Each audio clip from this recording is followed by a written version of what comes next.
Жайлай эмне кылабыз, алма буш оозума түш деп карап отурганда болбойт да. Ушу менен иштеш керек, аракет кылыш керек, до конца. Фруктовый сад Данияра Султаналиева из села Көк-Кашат занимает 10,5 гектаров. Садовод внимательно ухаживает за каждым своим плодоносным деревом, регулярно проводит обрезку, подкармливает и поливает. Сейчас на яблонях уже завязались плоды. Секатор менен кезип отурбай, мына тартып эле койсок кете берет. Я не пользуюсь секатором. Нужно потянуть веточку, и она сама отламывается. Этот метод помогает молодым яблокам расти, получать солнечный свет. И тогда на следующий год тоже будет хороший урожай. Такая работа делается быстро. За 5 минут я убрал много ненужных веточек. Плюс, если убрать верхушки, ветви станут гуще.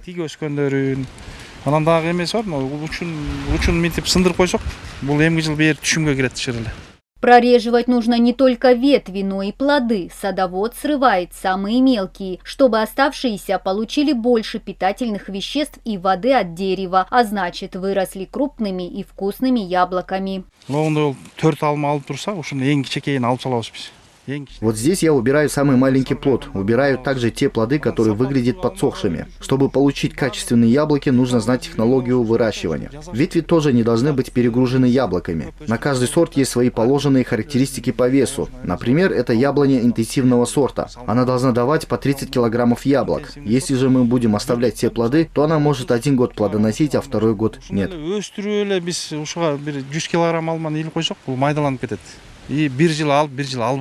Когда объемы работ в саду увеличиваются, Данияр Султаналиев нанимает дополнительную рабочую силу. Помимо яблок он выращивает черешню и груши. Всего в саду растут 9 тысяч фруктовых деревьев. Ежегодная урожайность достигает 100 тонн фруктов в год. А по мере роста деревьев ожидается, что урожайность будет составлять до 300 тонн.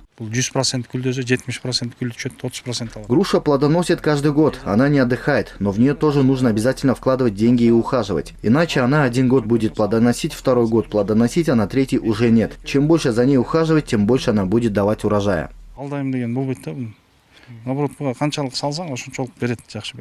Саженцы яблони и груши садоводу привезли из Узбекистана. Данияр Султаналиев научился получать хорошую прибыль от выращивания яблок и теперь приглашает других сельчан присоединиться к садоводческой отрасли.